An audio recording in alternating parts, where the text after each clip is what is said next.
Camera speeds. Great, and mark it. Perfect. Standby playback. Action. Call me crazy.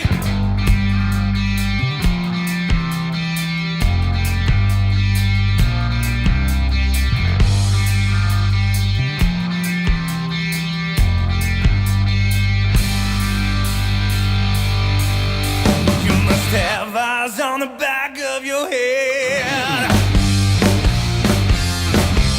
By the time I walked in, I was already dead. So I got a call from Brian one day, and he said, "Randy, I need help with my band." "You need help with your band?" I said, "Well, what do you need?"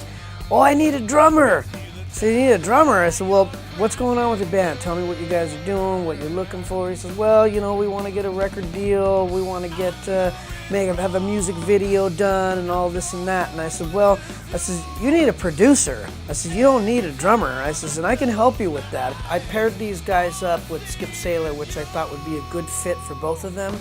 The energy was great. Basically, you went in there and did it live, the three of us.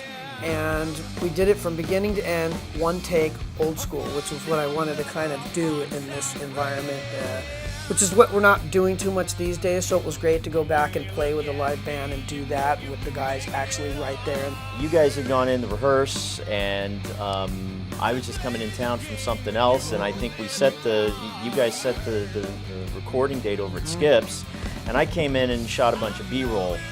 So that we'd have some behind-the-scenes footage, and you'd have documentation of the session and all that. And then we thought, well, you know, maybe, because at that point we didn't have a concept for the actual video itself. So we thought maybe we'll insert some of that footage into That's right. into the that final. That was the original That idea. was the original thing. We thought, okay, we'll shoot that, yeah. and you can use that as part of the video. And then later, Phil came up with a whole other concept. Working with Skip Saylor, my first time working with a big producer, and it was an interesting experience. You know, his studio is behind his house, so it was a very relaxed atmosphere from the get-go, which I really appreciated. So recording at Skip's was, I mean, come on, he's a legend, he's an icon. Walking into the room for the first time and seeing the room and knowing that you're going to be a part of this was phenomenal. Took it to the max.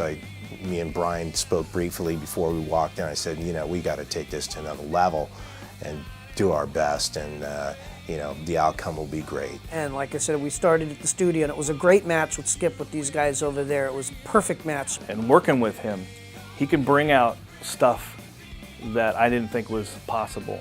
He pushed me harder than anyone has ever pushed me. And the end result was just amazing. So initially when me and Steve came up with the song, you know, we had a certain arrangement for it in mind, but when we got into rehearsal studio with Randy and Robert and we were working on, you know, actually arranging the song to go in the studio, the arrangement changed slightly. I was driving through Texas and Brian sends me a copy of what he's coming up with, music. And I'm going to be driving for about 5 or 6 hours. And I pop the song in and I'm playing it through the car and singing along to it, and just out of nowhere, Call Me Crazy shows up. And I sang to this song for hours till I got it right. As soon as I got to my hotel, I sent a copy to Brian, and it was just like instantly we knew this is how the song was going to be. What was great about this recording was, you know, me and Brian had mentioned to Randy, hey man, can you play with a click track? I mean, that was a no-brainer for him. Me and Brian able to just lock in, it just felt like magic. You know, I think the song turned out probably better than I expected, so I'm really happy with it.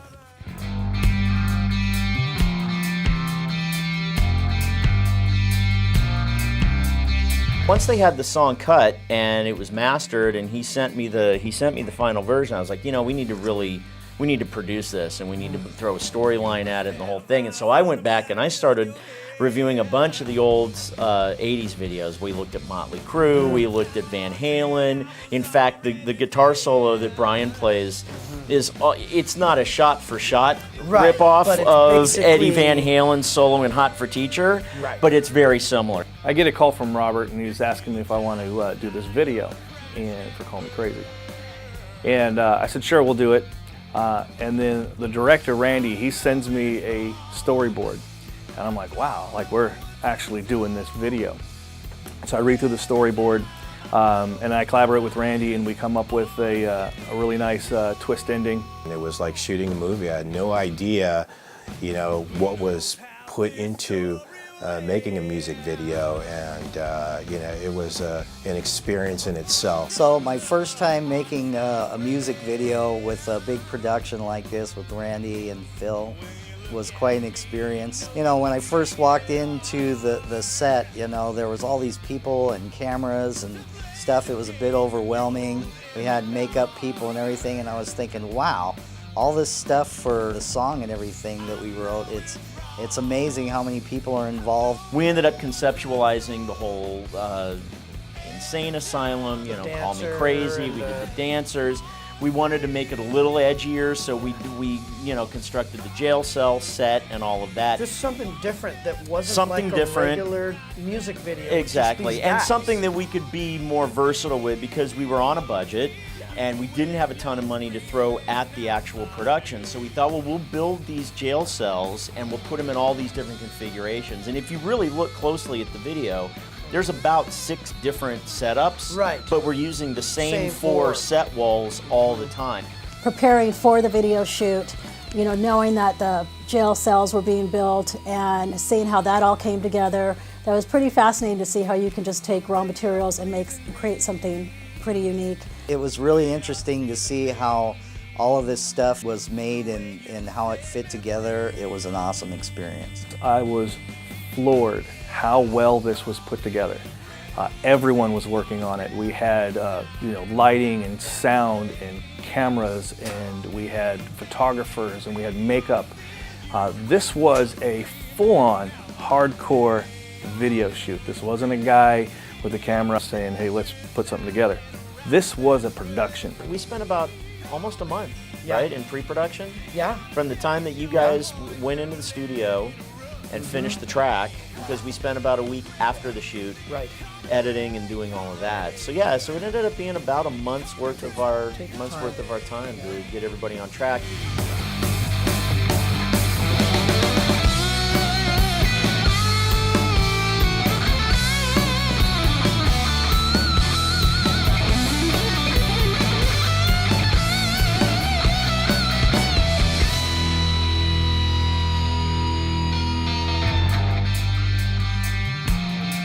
The way you're pleasing me, the way you're teasing me, the way you set me free. Yeah. Call me crazy. So here's what's kind of cool about the filming of the video. Like anything else, you're super focused on what you're doing. You're super focused on how you look and how things are coming together with you. But with this particular production, we were involved in every aspect. What I loved about this was that I got to see how it came together. There's nothing but experienced people working on set. And it flowed pretty nicely. Everything was pretty seamless.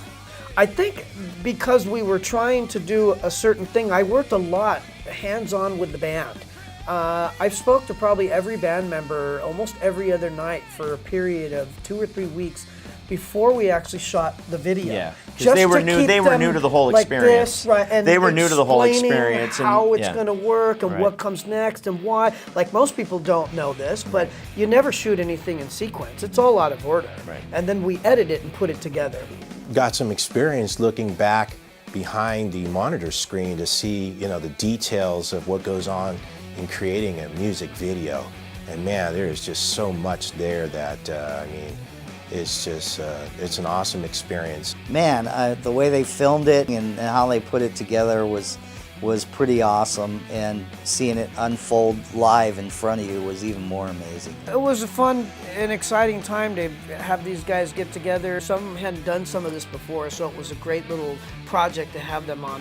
A lot of things were aligned, I feel, that the way they were supposed to, but it was great doing this from beginning to end. I think Phil and Randy captured something that was very special. And how they worked with the other guys in the band and made their parts even better. Really, it's a badass song with a badass video. The best part was I got to meet some badass people, and I'm gonna have that for the rest of my life. Decide and write that